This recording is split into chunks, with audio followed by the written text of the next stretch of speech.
পুরীতে পৌঁছেই হালকা কিছু খাওয়া দাওয়া করে তারপরে বেরিয়ে পড়েছি সমুদ্রেতে স্নান করার জন্য সবাই। এই যে পাশ থেকে হাই করছে। দেখো বলতে বলতে সমুদ্রের ভিতরে ঢুকেও গেলাম।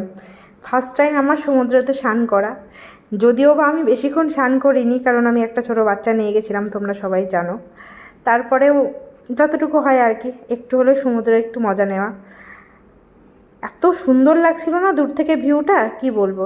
এই যে আমাদের তেহান সমুদ্রের জলে পা ভেজাচ্ছেন, উনি কিন্তু পরে খুব ভয় পেয়েছে। এই দেখো দেখো দেখো, এখানে ও প্রচণ্ড ভয় পেয়ে যাবে। আর এত জোরে জল চলে এসছে না, ও সত্যি খুব ভয় পেয়ে গেছে, প্রচণ্ড কান্নাকাটি করছিল। ওর বাবা তো সাথে সাথে ওকে নিয়ে ওপরের দিকে চলে আসলো। কিন্তু মজা হয়েছে কিন্তু ব্যাপারটাতে প্রচণ্ড, তাই না বলো?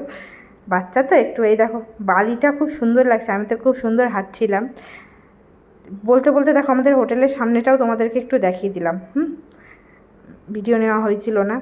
এই দেখো কেমন খেলতে শুরু করেছে, দেখো কাঁদছে আর খেলছে।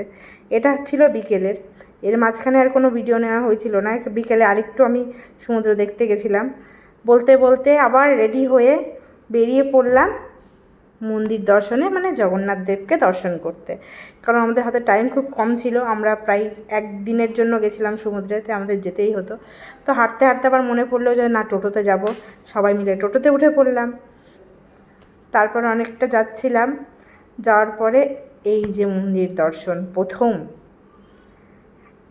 কাউকে বললে হয়তো কেউ বিশ্বাস করবে না, যে যে পুরীর মন্দিরে এসছে সবাই জানো। প্রথমবার যখন মন্দিরটা দেখছিলাম, বিশ্বাস করো একটা অনুভূতি, একটা ফিলিংস কাজ করছিল, যেটা কখনো কাউকে বলে বোঝানোর মতো না, ঠিক আছে? মানে একটা হয় না ভেতরের, যেটা একটা হিউম্যান পাওয়ার বলে, ওরকম ন্যাচারালি একটা কোনো কিছু কাজ করছিল। আমি জাস্ট বলে বোঝাতে পারবো না কী কাজ করছিল, কিন্তু এমন একটা জিনিস কাজ করছিল যেটা একটা আকর্ষণ ক্ষমতা কাজ করছিল, মনে হয় একটা টান ছিল মন্দিরটাতে। যতবার তাকাচ্ছিলাম মন্দিরের চূড়ার দিকে, ততবার ওই ফিলিংসটা হচ্ছিল। যাই হোক, এখানে তো ফোন দিয়ে দিতে হবে, আর কিছু বলার নেই। এটা ছিল পরের দিন চলে এসেছিলাম সকালবেলা উঠে, যেহেতু আমরা বলেছিলাম পুরীতে আমরা একদিন থাকবো। আজকে চলে আসবো ভুবনেশ্বরে। এই যে পুরী সমুদ্রকে টাটা বাই বাই করে দেওয়ার টাইম। খুব খারাপ লাগছিল, আর একদিন থাকার ইচ্ছা ছিল, কিন্তু আমরা মানে যে দিদিটার সাথে গেছিলাম, ওদের হাতে খুব টাইম কম ছিল, ওদের টিকিট হয়ে গেছিলো ট্রেনের, যার জন্য আমাদেরকে সেদিনই ব্যাক করতে হতো। লাস্টে আর কি করব, চলেই আসতে হলো সমুদ্রে ছেড়ে। এই যে এটা দেখো, এই জায়গাটা অনেকেই চিনবে, এটা হচ্ছে সূর্য মন্দিরের সামনে যে পুকুরটা আছে ওখানে। বলতে বলতে আবার চলেও আসলাম পুরীর সেই বিখ্যাত জায়গা উদয়গিরি খণ্ডগিরি। আশা করি যারা এসেছে তারা সবাই জানো।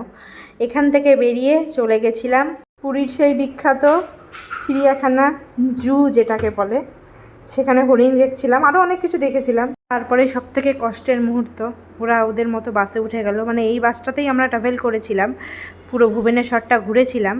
তো ওরা ওই বাসে উঠেই প্ল্যাটফর্ম অবধি যাবে, আর আমরা ওখান থেকেই অটো নিয়ে, যেহেতু কটকটা পাশেই, তাই জন্য ওখান থেকে অটো নিয়ে আমরা চলে এসেছিলাম। তো চলো ব্লগটা শেষ করছি।